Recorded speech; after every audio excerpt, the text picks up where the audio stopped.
Les invito a ponerse en pie para la lectura de la palabra de Dios. El pasaje se encuentra en el libro de Hechos, capítulo 12, versos 25 y capítulo 13, del 1 al 12. Así dice la palabra del Señor. Cuando Bernabé y Saulo cumplieron su servicio, regresaron de Jerusalén llevando con ellos a Juan, llamado también Marcos. En la iglesia de Antioquía eran profetas y maestros Bernabé, Simeón, apodado el Negro, Lucio de Cirene, Manaén, que se había criado con Herodes el tetrarca, y Saulo. Mientras ayunaban y participaban en el culto al Señor, el Espíritu Santo dijo: apártenme ahora a Bernabé y a Saulo para el trabajo al que los he llamado. Así que después de ayunar, orar e imponerle las manos, los despidieron. En Chipre, Bernabé y Saulo, enviados por el Espíritu Santo, bajaron a Seleucia y de allí navegaron a Chipre. Al llegar a Salamina, predicaron la palabra de Dios en las sinagogas de los judíos. Tenían también a Juan como ayudante. Recorrieron toda la isla hasta Pafos.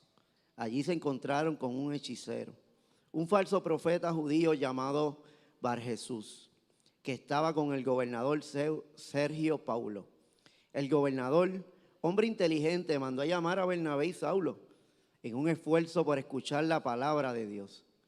Pero Elimas, el hechicero, que es lo que significa su nombre, se les oponía y procuraba apartar de la fe al gobernador.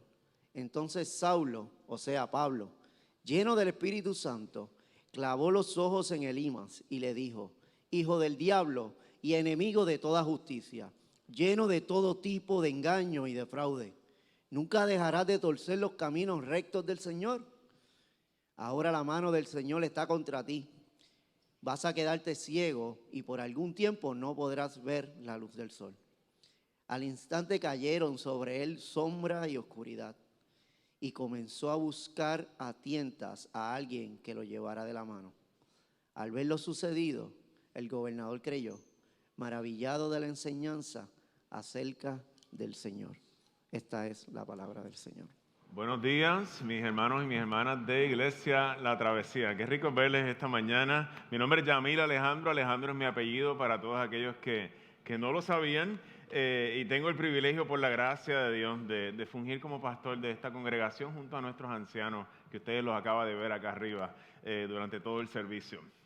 Hay una idea que a mí que me mantiene despierto en la noche. ¿Verdad? Una de estas cosas que te atormenta, uno de estos acertijos que uno no puede resolver en la vida, y es la pregunta de cómo hay gente que tiene el atrevimiento de regalarte ropa. Quiero hacer la salvedad, a mí me regalan ropa todo el tiempo y me regalan ropa que me gusta, pero esa es la excepción. Mi suegra está mirando en el video, así que gracias, Marta, por regalarme siempre camisas bien bonitas y a su mamá. Pero hay gente que te regala ropa y lo que está detrás de eso es una profunda confianza en creer o entenderle que ellos te conocen, que saben exactamente tu size, saben lo que te gusta, los colores que te gusta ponerte, las marcas que te gusta ponerte, y hay gente que lo logra.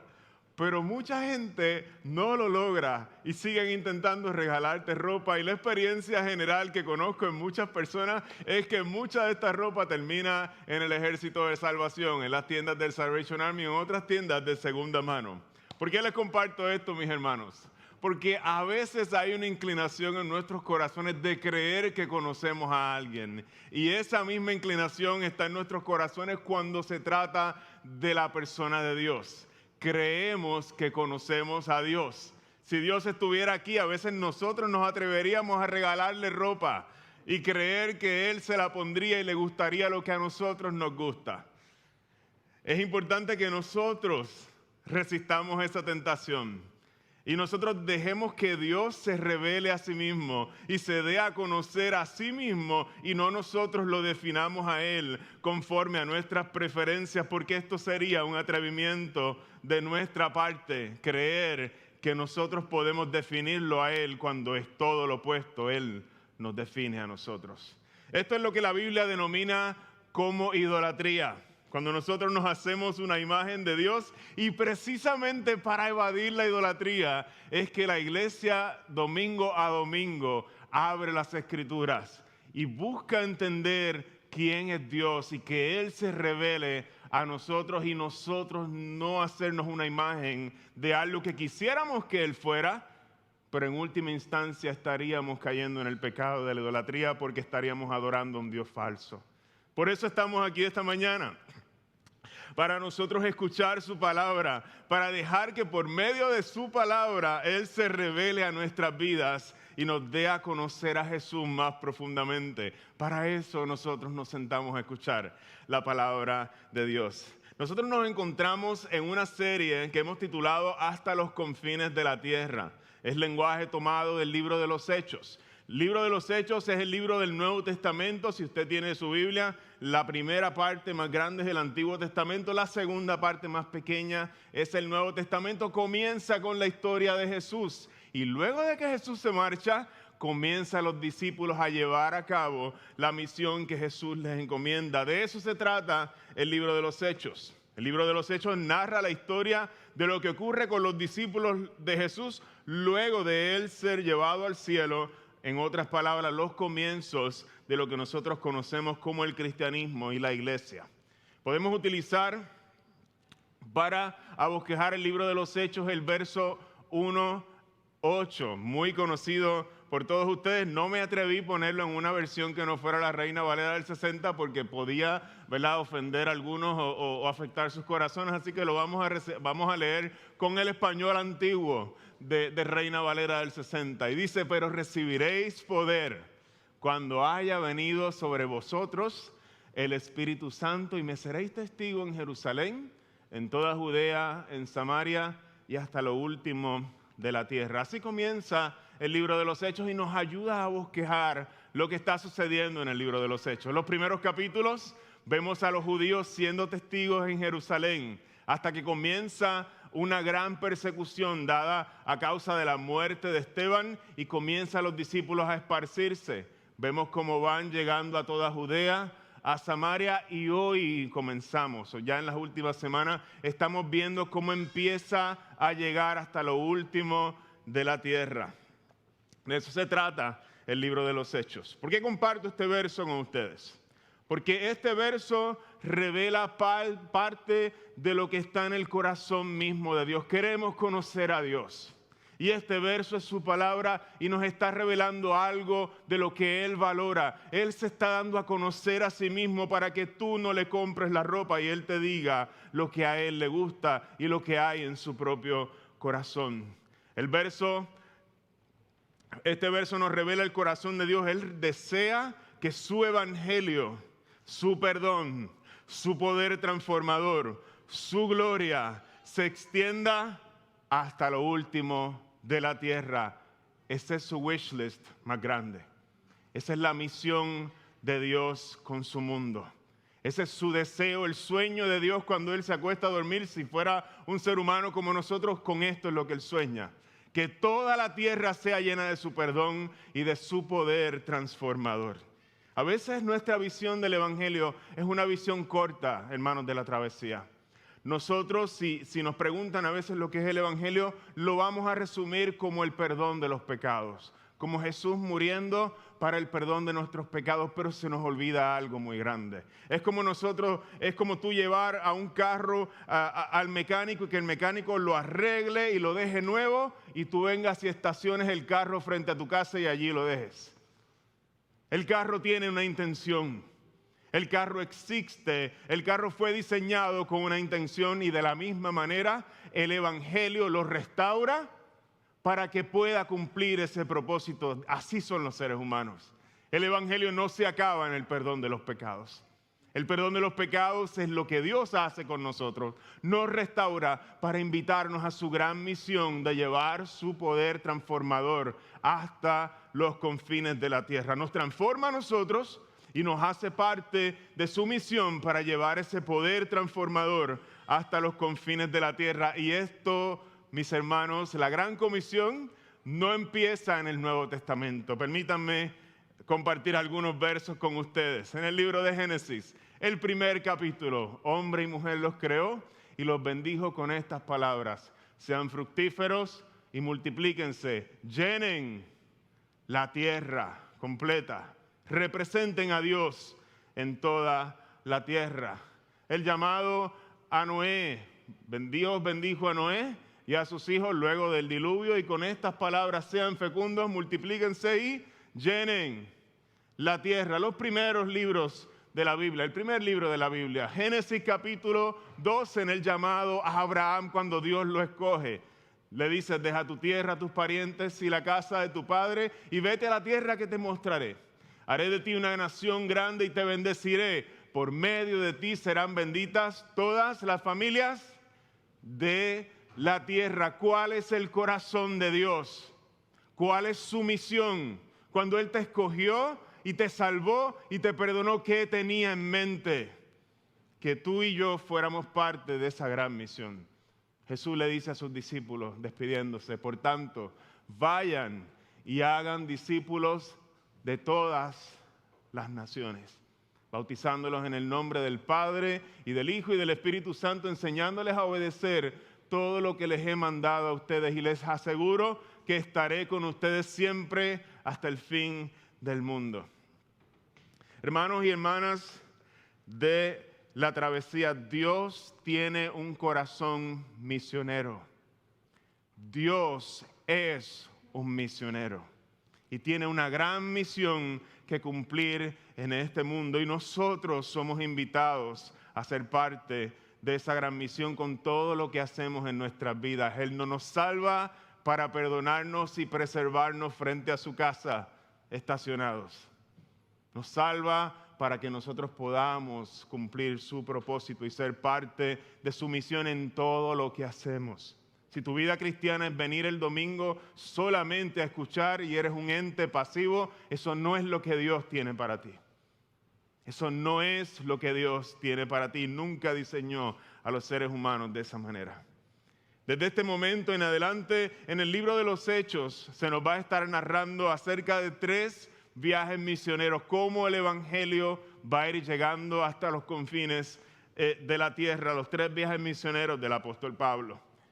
Ahí comenzamos a ver en el pasaje de hoy los inicios de su primer viaje, y comenzamos a ver cómo comienza el ministerio de Pablo y del evangelio a llegar hasta los confines de la tierra. Ya esto fue una introducción bastante grande. Vamos a entrar en el texto, en el primer verso de nuestro pasaje.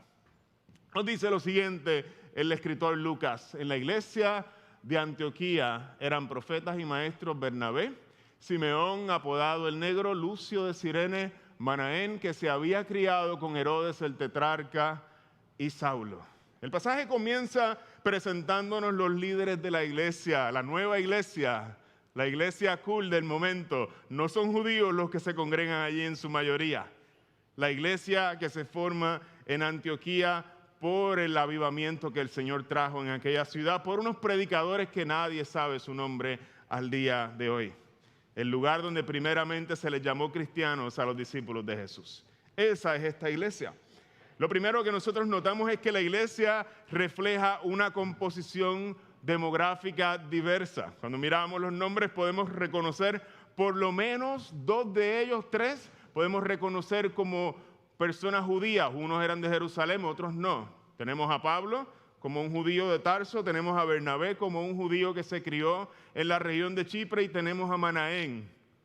Y tenemos 2 líderes que entienden los comentaristas que eran africanos. Tienes a Lucio de Cirene, la actual Libia en el norte de África, y tienes a Simeón el Negro. Por la tez de su piel se entiende que era también un hombre africano. Y lo que estamos viendo en el libro de los Hechos es cómo poco a poco va cambiando la composición de la iglesia. Cada vez se vuelve menos judía y se vuelve más gentil. El Señor desea alcanzar a todas las naciones de la tierra. Y este grupo de hermanos estaban reunidos, nos dice el verso 2.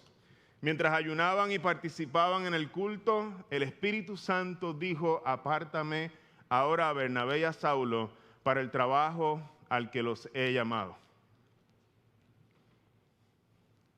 Lo que vemos en esta reunión es que el Espíritu Santo da a conocer su voluntad a los cristianos de Antioquía. Y Dios les deja saber, en medio de su servicio, les deja saber a los creyentes lo que hay en su corazón. ¿Y qué había en el corazón de Dios? Descubrimos en este texto lo que el Espíritu Santo revela: que Pablo y Bernabé sean apartados o separados para un trabajo especial. Lo dice el verso 3, que después de ayunar y orar e imponerle las manos, los despidieron. Y yo quisiera hacer hincapié en dos cosas que nosotros vemos en este corto pasaje, estos 3 versos introductorios a nuestro pasaje de hoy. Y el primero, hermanos, de la travesía: si Dios te ha salvado y si tú estás dentro de la misión de Dios, Dios tiene planes para ti. Dios no tiene un plan de completa pasividad, tiene un propósito con tu vida. Nosotros entendemos el propósito de Dios de manera general en nuestra vida, y es que conozcamos a Cristo Jesús, que nos deleitemos en Dios, pero hay un propósito mucho más específico para la vida de cada uno de ustedes, y Pablo y Bernabé lo descubren en medio de una reunión de oración. Dios tenía planes para ellos, algo que decía mi hermano Kyle en esta mañana cuando predicaba en Trinity Church. Tuve la oportunidad de estar aquí. Nos recordaba de cuando nosotros, los que tenemos un llamado pastoral, nos preguntan, nos llevan allá al presbiterio con todos los pastores y nos entrevistan y nos dicen: tú tienes un sentido de llamado interno y tienes también uno externo. Y háblame acerca de los dos. ¿Y de qué se trata esto del sentido de llamado interno y el sentido de llamado externo? Cuando Dios nos llama a hacer algo, a hacer su voluntad, y nos está llamando a poner nuestras manos en el arado, sea cual sea el llamado que tenga para ti, lo va a poner como un deseo en tu corazón, pero no solamente como un deseo en tu corazón, Dios lo va a confirmar con la iglesia y con los hermanos que te rodean, y eso es lo que nosotros estamos viendo en el libro de los Hechos, con Pablo y Bernabé. El Espíritu Santo confirma en el corazón de aquellos que están buscando su voluntad lo que Dios tiene para Pablo y lo que Dios tiene para Bernabé. Y lo hace por medio de la oración. La oración, hermanos de la travesía, es un recurso poderoso para los cristianos. Porque nosotros tenemos a quién ir y con quién ir a la presencia de Dios cuando necesitamos su dirección. Y es bien especial cuando nosotros sabemos que hay alguien, cuando nosotros nos sentimos desorientados en la vida. No sé si les ha pasado que a veces a mí me pasó en un momento en la vida, uno cambia, primero estudia una cosa, después termina estudiando otra cosa y uno no sabe y no siente dirección. Es bien especial saber que Dios, a aquellos que ha llamado a su misión, les va a confirmar cuál es su voluntad y va a utilizar la oración, pero no la oración en secreto en tu cuarto. Va a utilizar a tus hermanos y a aquellas personas que te rodean para discernir su voluntad en tu vida. También es bien especial cuando nosotros sabemos que hay alguien que se siente desorientado. También Dios nos da el privilegio de poder identificar a esas personas y ofrecerles acompañarlos en oración como iglesia. Es parte del privilegio que tenemos los que hemos puesto nuestras manos en esta misión. Puede ser parte de ser iglesia, es hacer esto.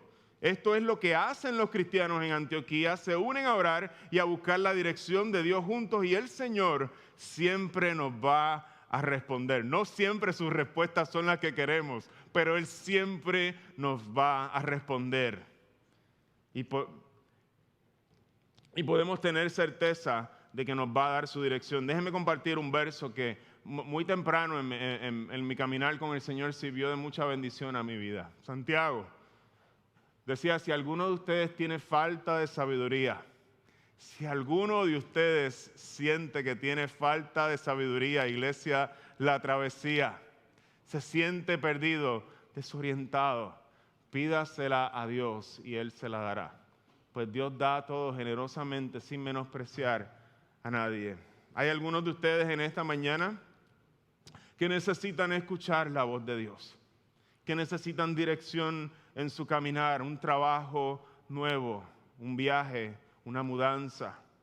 Muchas decisiones que el Señor pone frente a nosotros y no sabemos qué hacer. Algunos sienten que Dios los está dirigiendo a mudarse a otro país y no tienen certeza. Otros sienten un llamado a convertirse o a poner las manos en el arado en un ministerio pastoral. Otros de ustedes necesitan dirección para tomar decisiones financieras importantes en su vida. Otros a tomar decisiones concernientes a la educación de sus hijos. En todas estas situaciones, el Señor quiere utilizar a tus hermanos, a tus hermanas en la iglesia en oración para buscar su voluntad. Y si alguno tiene falta de sabiduría, Él la da a aquellos que piden. Es tan sencillo, es tan sencillo. Tú pides a Dios sabiduría y Él va a ofrecerte la sabiduría que tú necesitas. En cada una de estas situaciones, Dios nos invita a acercarnos a Él, acercarnos con otros y buscar su dirección. Un sentido de llamado interno, un sentido de también llamado externo que sea confirmado por aquellos que nos rodean. Hermanos de La Travesía, Dios nos invita a participar de su misión y va a utilizar a hermanos de la iglesia para confirmar la dirección que Él tiene para tu vida. No te la pierdas, no sigas dando vueltas. Va a usar gente de la iglesia que te ayuden a orar para confirmar esa dirección, como lo hizo con Pablo y Bernabé hace 2000 años. Quisiera entrar en la segunda parte de nuestro pasaje. Gracias, Luis. Un aplauso para Luis.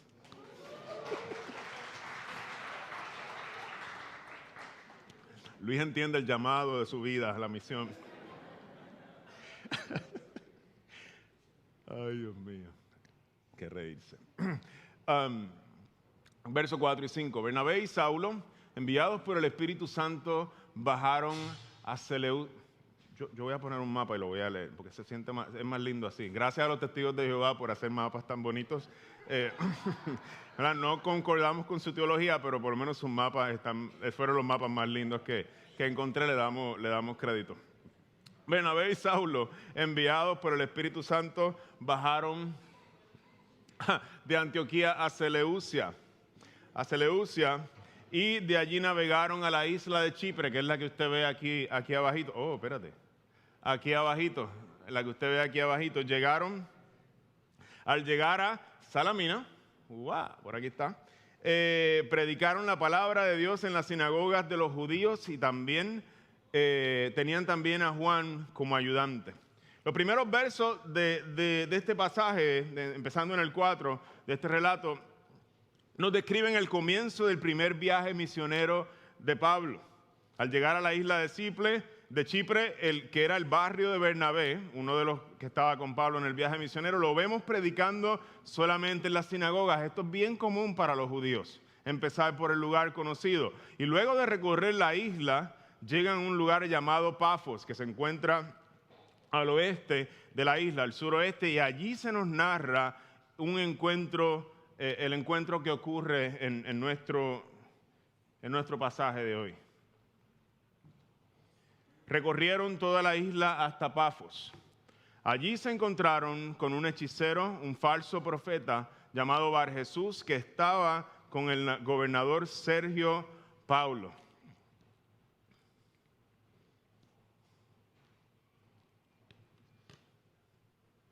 Y el gobernador, perdón un segundito aquí que se me fue algo por aquí. El gobernador nos dice que era un hombre inteligente y mandó a llamar a Bernabé y a Saulo en un esfuerzo por escuchar la palabra de Dios, pero Elimas, el hechicero, que es lo que significa su nombre, se les oponía y procuraba apartar de la fe al gobernador.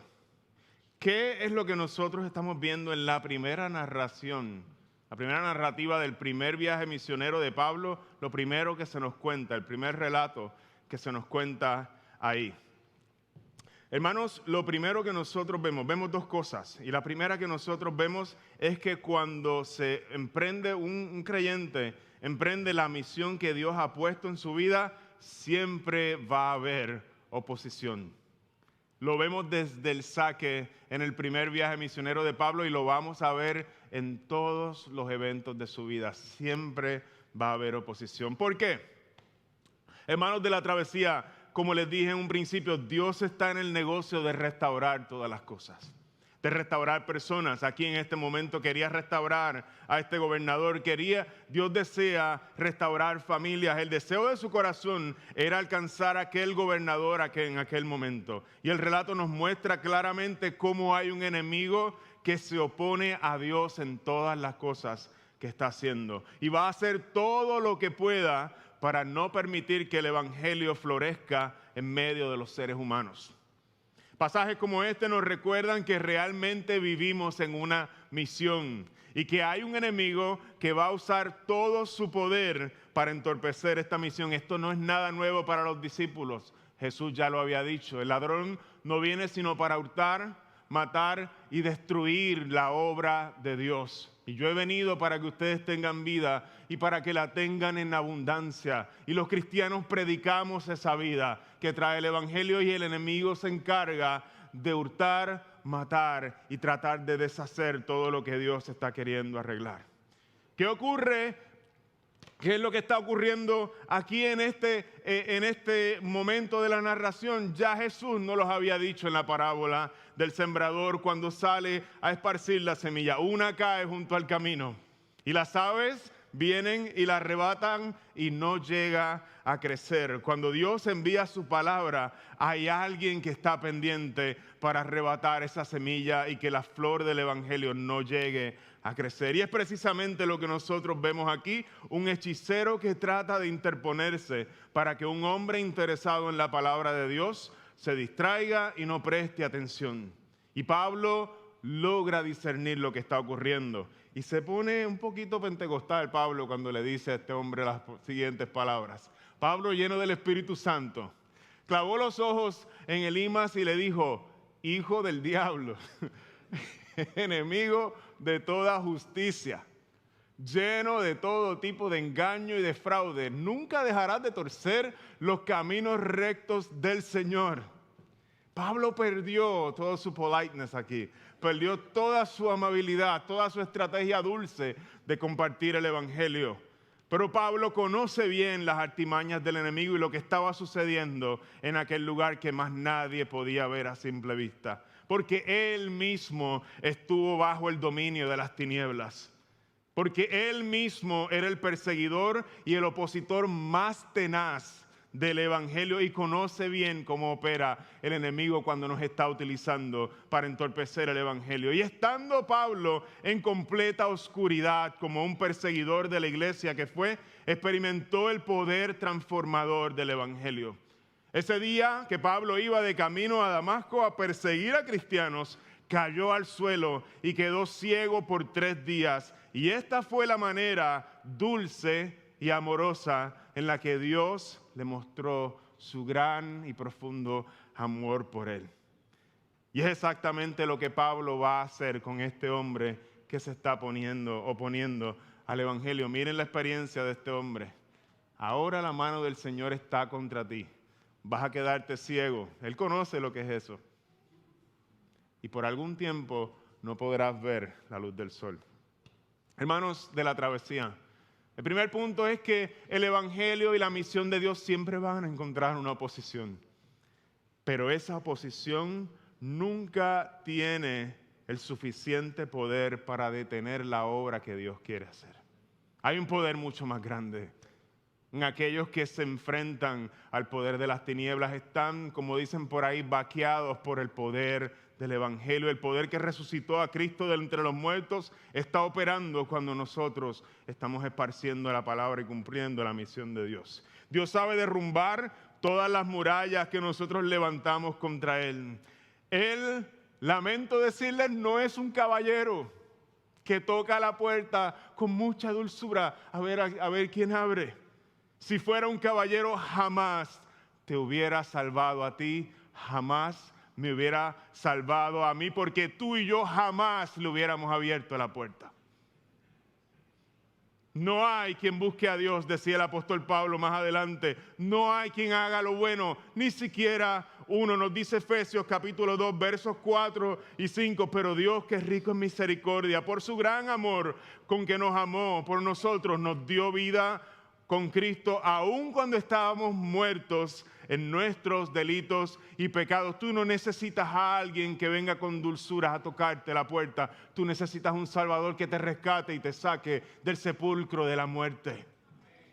Y eso es lo que hace nuestro Señor. Él no es un caballero y con eso no estamos faltándole el respeto. Es que es exactamente lo que necesitamos en Cristo Jesús. No necesitamos un Dios que sea dulce con nosotros y nos pase la mano. Ese no es el que se revela en las Escrituras. Ese no los inventamos tú y yo. Si tú estás muerto en tus delitos y pecados, tú no necesitas un caballero que toque a la puerta. Si tú estás en una casa que se está quemando, tú no necesitas un caballero que te pida permiso para entrar por la puerta. Tú necesitas un Salvador, uno que tenga el valor y la fuerza y esté dispuesto a entrar en el fuego en el que tú te estás quemando, sufrir el calor de las llamas y hacerte libre de tu propia maldad a costo de su sangre. Esto es lo que nos enseña el Evangelio y este es el poder que está operando cuando Dios está llevando a cabo su misión. No hay oposición. Tú no pudiste resistirte a ese poder y tampoco aquellos que han sido elegidos van a poder resistir el poder del Señor cuando viene a levantar y traer vida a nosotros. Esta es la salvación que Pablo ha experimentado. Alguien que lo derrumbó, lo tumbó al suelo y lo amó profundamente.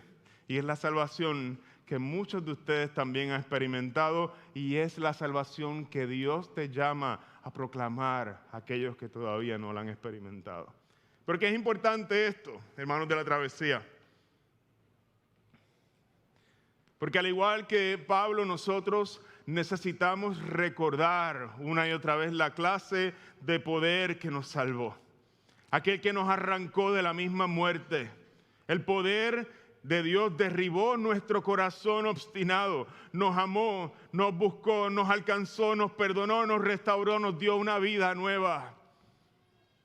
Entonces, cuando tú entras a ser un colaborador en la misión de Dios, cuando Él pone una misión en tus manos, que es su propia misión, tú puedes tener certeza de que ese mismo poder que operó en ti está operando cuando tú sales a cumplir la misión de Dios, porque no es tu misión ni es la mía, sino es la misión de nuestro Salvador. Yo quisiera ir concluyendo este sermón en esta mañana. Hemos visto en el pasaje cómo Dios es un misionero. Desde el principio quiere llenar la tierra con su gloria. Desde el principio quiere llenar la tierra con humanos que reflejen su imagen a todas las demás criaturas. Dios es un misionero. Descendió y se movió del lugar en el cielo en que estaba. Vivió entre nosotros. Vivió la vida que tú y yo debimos haber vivido y no lo hicimos. Murió la muerte en la cruz que tú y yo debimos haber muerto, pero no fuimos condenados por nuestra propia maldad y alcanzó un perdón, un poder transformador, una bendición para todos aquellos que se acercan a recibir su gracia. Dios está en una misión y nos ha hecho a nosotros parte y colaboradores de esa misión. Pero para eso tú necesitas su dirección. ¿Cómo la encontramos? Por medio de la oración, el ayuno, acompañado por tus hermanos de la iglesia. No se parte, Dios no tiene llaneros solitarios. Dios no tiene gente que pelea solo en una esquina, en el rincón de su casa y en la intimidad y nunca se relaciona con sus hermanos de la iglesia. Eso no existe en la Biblia. Si usted lo encuentra, me lo trae. El cristianismo nunca ha sido así. Dios siempre opera y da dirección a su pueblo en medio, en el contexto de la iglesia. Ahí está la dirección, pero también necesitamos su poder en el momento en que nosotros salimos a compartir con nuestros compañeros de escuela, de trabajo, con nuestros familiares, necesitamos su poder para poder proclamar este evangelio.